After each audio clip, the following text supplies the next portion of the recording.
GHMC standing committee ఎన్నికకు nomination దాఖలు గడువు ముగిసింది. మొత్తం 17 నామినేషన్లు ఇప్పటివరకు దాఖలయ్యాయి. కాంగ్రెస్ 7, ఎంఐఎం 8, బీఆర్ఎస్ 2 నామినేషన్లు దాఖలు చేశారు. బీజేపీ కార్పొరేటర్లు జీహెచ్ఎంసీ స్టాండింగ్ కమిటీ ఎన్నికకు దూరంగా ఉన్నారు. రేపు జీహెచ్ఎంసీ కమిషనర్ సమక్షంలో స్క్రూటినీ నిర్వహించబోతున్నారు రిటర్నింగ్ అధికారి. నామినేషన్ల ఉపసంహరణకు ఈ నెల 21 వరకు గడువు ఉంది.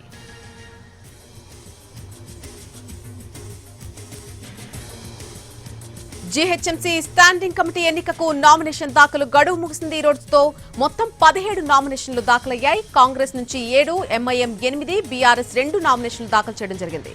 బీజేపీ కార్పొరేటర్లు జీహెచ్ఎంసీ స్టాండింగ్ కమిటీ ఎన్నికకు దూరంగా ఉన్నారు.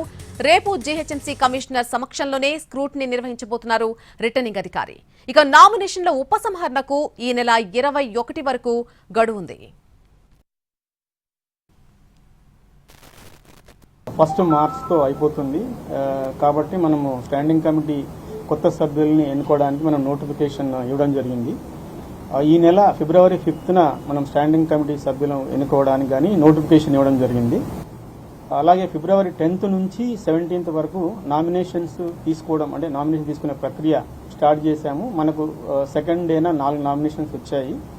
ఇప్పటి వరకు ఈ రోజు నామినేషన్స్కు లాస్ట్ డే 17th 3 PM వరకు మనకు టోటల్ 17 నామినేషన్స్ రిసీవ్ చేసుకోవడం జరిగింది. ఈ నామినేషన్స్ రేపు స్క్రూటినీ చేయడం జరుగుతుంది కమిషనర్ గారి ఛాంబర్లో. అందరి సభ్యులకు కూడా ఎవరైతే నామినేషన్స్ వేశారో అందరికీ ఇంటిమేట్ చేయడం జరిగింది. రేపు స్క్రూటినీ అయిన తర్వాత మనకు లిస్ట్ ఆఫ్ వ్యాలిడ్ నామినేషన్స్ ఏదైతే ఉంటాయి